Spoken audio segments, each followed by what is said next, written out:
Lectura del Santo Evangelio según San Mateo. Gloria a ti, Señor, por la señal de la Santa Cruz. De nuestros enemigos, líbranos, Señor, Dios nuestro. En aquel tiempo dijo Jesús a sus apóstoles: mirad que os mando como ovejas entre lobos. Por eso sed sagaces como serpientes y sencillos como palomas. Pero no os fijéis de la gente, porque os entregarán a los tribunales, os azotarán en las sinagogas y os harán compadecer ante gobernadores y reyes por mi causa. Así daréis testimonio ante ellos y ante los gentiles. Cuando os arresten, no os preocupéis de lo que vais a decir o de cómo lo diréis. En su momento se os sugerirá que tenéis que decir. No seréis vosotros lo que habléis, el Espíritu de vuestro Padre hablará por vosotros. Los hermanos entregarán a sus hermanos para que los maten, los padres a los hijos. Se rebelarán los hijos contra sus padres y los matarán. Todos os odiarán por mi nombre. El que persevere hasta el final se salvará. Cuando os persigan en una ciudad, huid a otra, porque os aseguro que no terminaréis con las ciudades de Israel antes de que vuelva el Hijo del Hombre. Palabra del Señor. Gloria a ti, Señor Jesús. Queridos hermanos, estamos leyendo el capítulo 10 del Evangelio de San Mateo. Ya hemos dicho los días anteriores que este segundo libro, pues son las recomendaciones, los consejos, las advertencias, y se llama el discurso misionero de Jesús a sus apóstoles. Este texto hay que saber lo que fue escrito en los tiempos donde ya se había desatado una persecución feroz contra los cristianos, contra la iglesia nacente, contra esa iglesia primitiva, contra ese cristianismo primitivo, ¿no? Es por ello que reconocen la persecución en la vida del cristiano. Jesús introduce esta parte de su discurso con dos metáforas que quizá nos puedan llamar la atención, y mencionando 4 animalitos, ¿no? La primera metáfora dice que son enviados como corderos en medio de lobos. Hay que saber que el cordero es un animalito limpio, inocente y sobre todo indefenso. Y en el entendido de que el lobo es feroz, astuto y que de alguna manera permanentemente está inclinado al ataque y a la voracidad sobre un animal indefenso. Esta es la imagen que Jesús advierte que así es la vida de un cristiano, de un discípulo de Cristo en este mundo. No hay que sorprenderse entonces, porque es importante saber este par de metáforas, por qué Jesús las pone. Todavía no vienen las enseñanzas, en un ratito. Segunda metáfora dice: luego, utilizando la imagen de 2 animales, se nos invita a la simplicidad, a la sencillez y a la confianza propia de un ave, dice, como una paloma. Y también se nos invita a la inteligencia espiritual, a no dejarnos apabullar por el mal y a ser sagaces como las mismas serpientes. Saquemos algunas enseñanzas. Primera enseñanza: un cristiano, un discípulo de Jesús, nunca se impresiona de vivir incomprensiones, persecuciones, dificultades en el anuncio del mensaje de Jesucristo.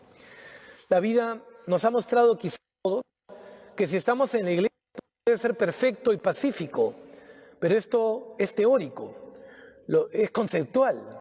Eso no es lo real, eso no es la práctica. Lo real es que si vivimos en medio de incomprensiones, en medio de dificultades, es cierto, vamos a vivir en medio de dificultades. ¿Y por qué se persigue a alguien que sigue a Cristo? Esa es una buena pregunta. En la actualidad, ¿por qué se persigue? Mira en tu familia, mira en la empresa, mira en tu grupo social. Si eres incomprendido o no. ¿Por falta de testimonio? Esa es una buena pregunta ahora. Porque quizá el testimonio que das incomoda. A ver, vamos a ver 3 causas por qué ser incomprendido. La primera causa por ser incomprendido puede ser por envidia. Miren a Jesús cómo fue crucificado por el único motivo, fue la envidia. Los grandes doctores de la ley envidiaban que él enseñara con esa facilidad de que ellos no podían. Era las cosas que hacía y por lo tanto había que quitarlo del camino. Esa es la incomprensión de aquel tiempo, esa es la incomprensión de hoy. ¿Por qué? Porque si hoy te enfrentas a la corrupción, si hoy denuncias a algún corrupto, entonces primero se te viene el corrupto y después quizá la sociedad, ¿no? O el grupo social pequeño al cual le has quitado su vida, entre comillas, normal. Segunda causa, por el rechazo de la fe. Ya por los años 70 salía un decreto que decía que quien profesara a Jesús como el Mesías sería expulsado de la sinagoga. Y esto es interesante porque esto hizo que las familias se dividiesen.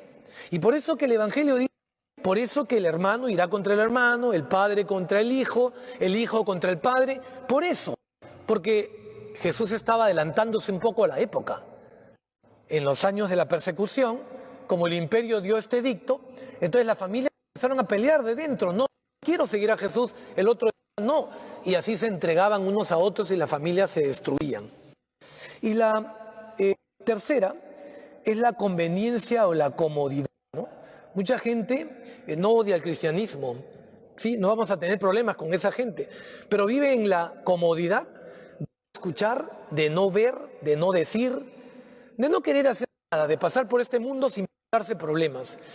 Y así, en realidad, tenemos que hay gente que se queda callada frente a esa realidad del amor, entre comillas, amor, a esa de la realidad de esta vida, a la realidad del matrimonio como un punto de paso, a la realidad de la educación, donde impera quizá en estos tiempos ya la ideología de género. Hay que tener cuidado. Siempre todo cristiano va a estar sujeto a persecución, a problemas. ¿Por qué? Un simple hecho, para resumir los tres, porque dice y tiene que decir la verdad, y la verdad es Cristo. Y por eso que tenemos que formarnos, por eso que tenemos que saber, tenemos que tener luz, cuál es la diferencia entre lo bueno y lo malo. Porque si no, dejamos de mostrar por ese tercer grupo que mejor no escucho, mejor no hablo, mejor no veo, hago mi trabajo, hago lo que tengo que hacer y los del costado que se maten. Y eso no es cristiano. Segunda enseñanza. Ayer en el Evangelio nos invitaba a tener compasión y confianza, pues hoy nos invita el Evangelio a tener confianza y esperanza en Dios. ¿Por qué digo esto? Porque cuando sientas que humanamente ya no tengas mucho que hacer, por ejemplo con una enfermedad, con el cáncer o con cualquier otra enfermedad, con cualquier otra situación de la vida, allí entra la esperanza y la confianza en Dios. No pierdas la paz, confía en el Señor. Es fácil decirlo, yo lo sé, claro que sí, es fácil, pero confía más en el Señor. En el Evangelio Jesús nos dice que no nos preocupemos cuando nos lleven adelante de jefes y de gobernadores. También no nos preocupemos cuando tengamos estas situaciones tan complicadas como las que tenemos en este instante en todo el mundo. No podemos estar asustados y que la muerte la tenemos a centímetros, porque es una lotería que te dé este virus o que no te dé, o que seas asintomático, o que estés esperando, o que te hayas sacado 10 o 15 pruebas durante toda esta pandemia porque estás con miedo. Confía más en el Señor. Y eso es lo que nos dice ahora el Señor en el Evangelio. No sé si eres víctima de difamaciones, de calumnias por parte de tu familia política, no lo sé, en tu trabajo. Solo te digo que aprendas a confiar en Dios. Él nos dice hoy, no te preocupes. Cuando lleve el momento de la verdad, yo sacaré inspiraciones de ti y tú no tendrás que pensar mucho. Solamente confía en Él. Tercera enseñanza, la perseverancia. El que persevera hasta el final, dice la Sagrada Escritura en este instante, mucha gente inicia el camino. Pocos perseveran y quizá ninguno o poquitos terminan. Y perseverar pocos, terminar la vida en el camino de solo los santos. Hay que pretender ser santos. Esa es nuestra vocación de vida. No hay que olvidarse que Jesús en estos momentos está dándole indicaciones a sus apóstoles. Nosotros somos también discípulos de Jesús, estamos también enviados a evangelizar. Pero la primera evangelización es con uno mismo. Uno no puede evangelizar si tiene una vida desordenada? No tiene nada que decir, todo su discurso será hueco y vacío. Entonces lo primero que tenemos que hacer es tener luz en nuestro corazón para diferenciar el bien y el mal, primero. Segundo, ir avanzando y usar esa luz para destruir lo malo y echarlo e irnos por el camino bueno.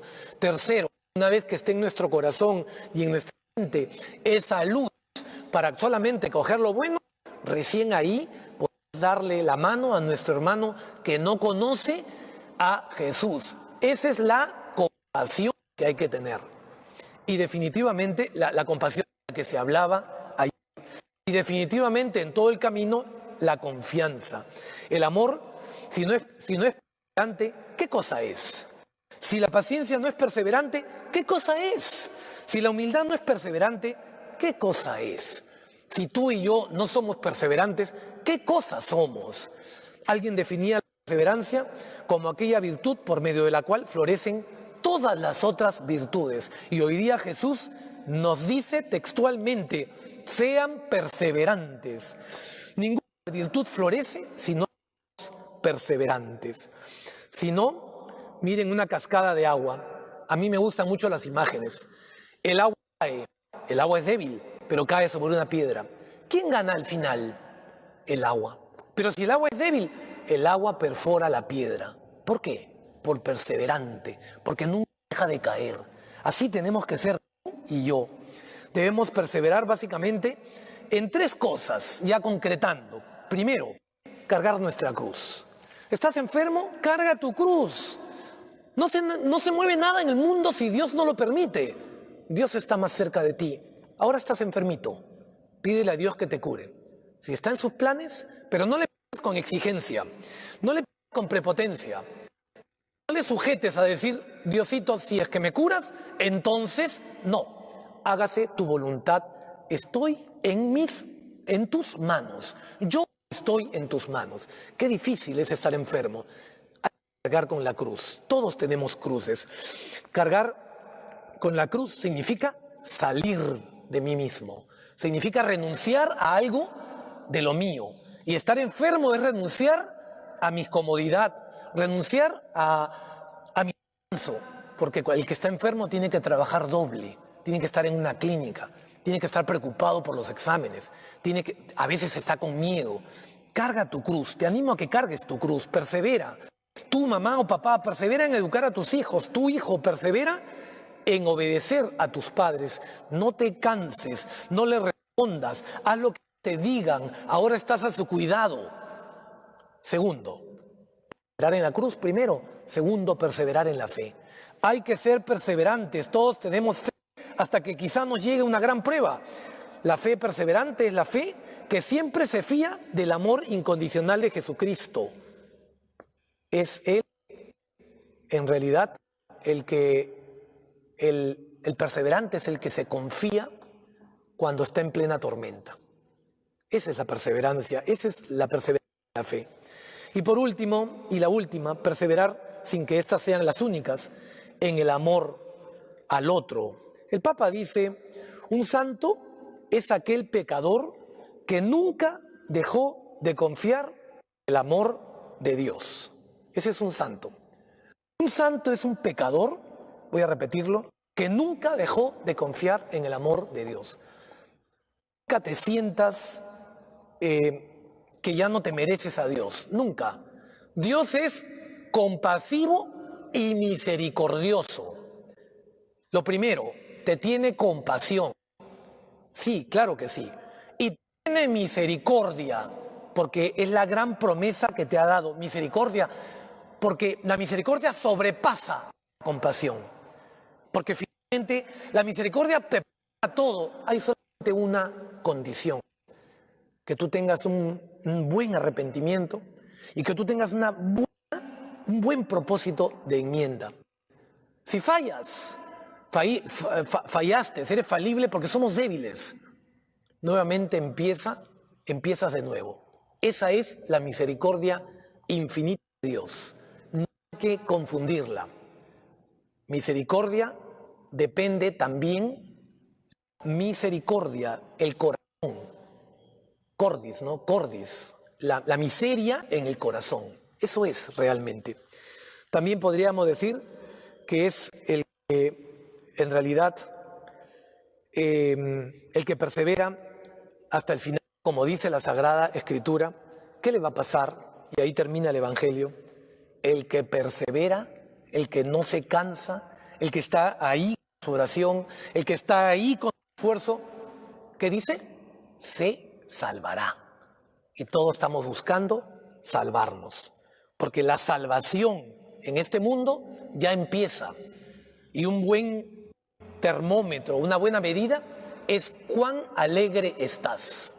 Es imposible que si estás en el camino de salvación, estés triste, cargado, por tu boca salgan cosas feas hacia los otros. Es imposible. Hay que tratar de seguir esta luz de Cristo y seguir las palabras del Evangelio. Que así sea.